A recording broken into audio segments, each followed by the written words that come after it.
Hello, everyone. Happy Friday. This is Adi, the rest coach, coming to you. And today we're talking about sleep. So, how's everyone doing today? So, if you don't know me, I am called the rest coach, and my goal is to help other women to find rest in their journey. So, today it's going to be a little bit of a treat. So, I decided to read, well, not really read, but something out of my book called sleep. Do you know what sleep is? Well, I guess we all know. And I love to challenge myself throughout the week on what I have learned with myself personally because it has been a journey in terms of finding a balance with work for all of you that work at home or out and about, with your families, with your friends, with everything, all the extra activities, even with things that may not even be noticed can actually cause you to not get enough rest at night. It makes you to worry, makes you not to settle. So, this is a great topic because in order to find a good night's sleep, get a good night's sleep, you need to be able to clear your mind before you go to bed.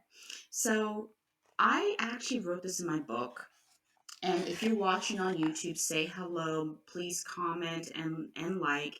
And if you're on my podcast, whichever platform you're on, definitely would love your comment and feedback on this podcast. So, what do you do to help yourself to sleep good at night? Also, if you have struggled sleeping, what have you used or done to help yourself to be able to sleep better at night? So, in chapter 6 of my book, if you haven't gotten my book, definitely get it. It's on Amazon, um, sold on all platforms on Amazon, definitely there. Or if you want an autographed copy, definitely let me know.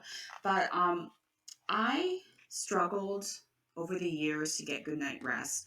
And there are a few things that can cause you not to sleep well at night. The first thing is your sleep pattern. So, how do you go to bed throughout the week? I used to work night shift and it caused me to be messed up with my sleep. And I know a few of my colleagues that still work night shift, so they're used to sleeping during the day. I've never been used to sleeping during the day. I don't sleep enough during the day to be able to feel that I'm well rested. And that took a toll on my health over the years. And my doctor told me that I need to stop working night shift. And eventually I did after my boys were a little bit older.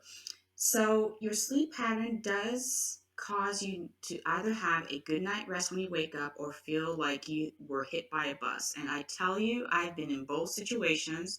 And from this week's experience I've been through, I knew that I needed to see what I'm doing that's causing me not to have a good night's sleep.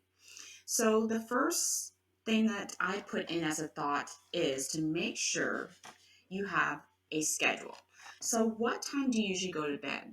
Studies have shown that if you go to bed before midnight, usually say about 11 p.m., you'll be able to have a better night's sleep. You'll get your REM sleep, which helps you to dream and for your body to fully rejuvenate and rest. And also, your body can heal throughout the night. So, if you're getting less than 6 hours of sleep, they're saying about 7 to 8 hours on average is the norm. If you're not getting enough sleep, your body is not regenerating itself, is not resting. Your brain is not resting either because you're worrying.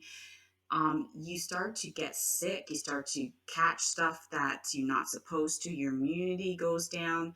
There's so many factors that does require you to make sure you are getting your rest. So that's the question you need to ask yourself. Why am I not getting the rest that I need on a daily basis? So in my book, I said the first thing is to set a bedtime. If it is 9 p.m., stick to it. If it is 10 p.m., do so. So stick to a schedule, even if it's not every day. Make sure several times a day during the week, you are sticking to your schedule. So I have always wanted to go to bed on time, and there are factors that do hinder me from going to bed on time, like if I'm out late because of my kids' extracurricular activities, or if I had to do something that made me to stay up late. But I have chosen over the last few years that I need to make sure I'm getting to bed no later than 10 p.m. So 10 p.m. is my actual cutoff time. I need to be in bed, tucked in, out cold. That's me. So definitely make sure you're sticking to that schedule. Then, especially for moms out there, new moms, old moms, doesn't matter. If you have younger kids, especially if you have toddlers, babies, even children, because I have a 4-year old that still gets up at night, you need to make sure you're going to bed on time because your sleep will be interrupted.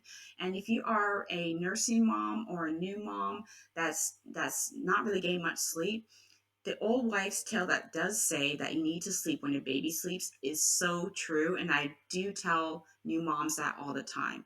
We will be having a guest on in the next few weeks talking about moms, and she is a nurse practitioner, and she has a book that's coming out. So definitely look out for that podcast when it comes up, because this is really important when it comes to taking care of yourself. So another thing I put in here is cut down on screen time before bedtime. And I think we're all culprits of it. Screen time also includes your phone. So blue light, if you have a phone, you need to cut down on it.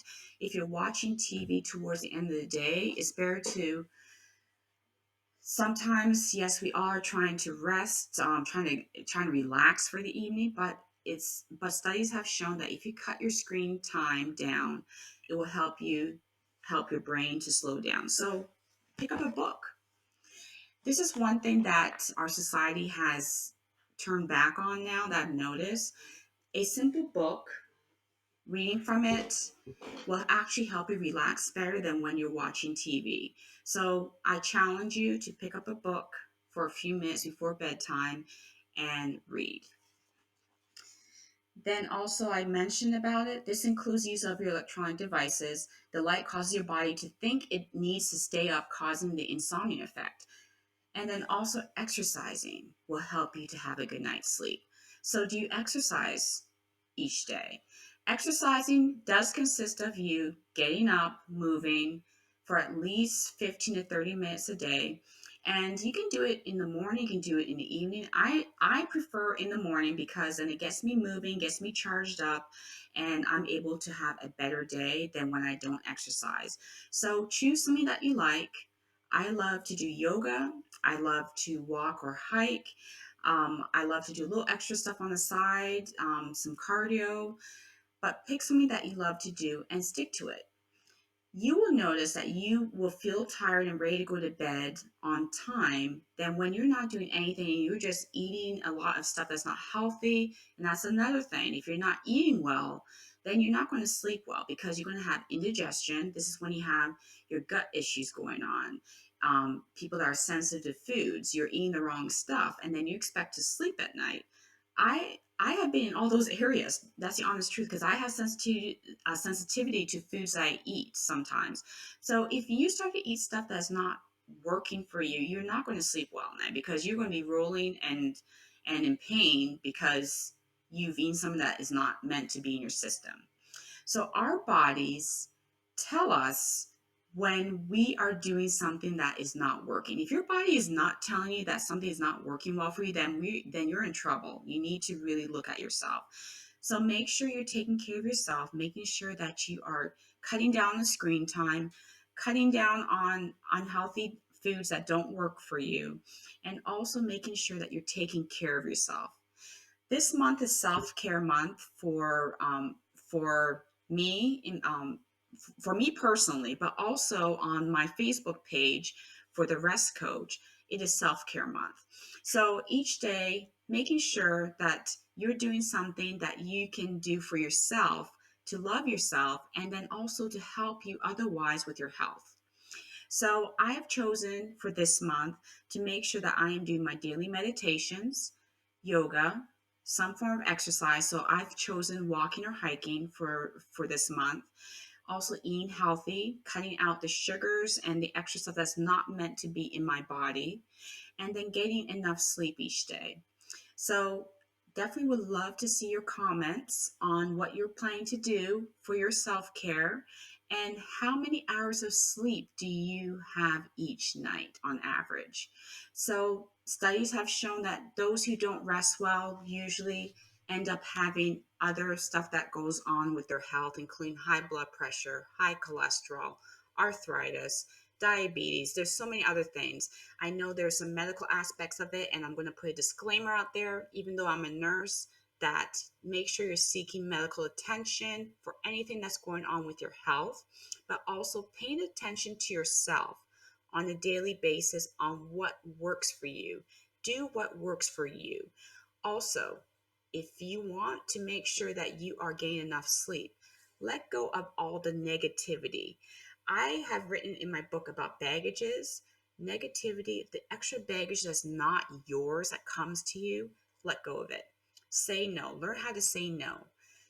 Make sure that you are doing the right stuff for you and make sure that you are having that positive mindset to get you through each and every day.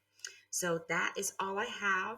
Love, love, love to share and help other women out there to make sure you're finding rest in your journey. Definitely make sure you like and subscribe to this channel.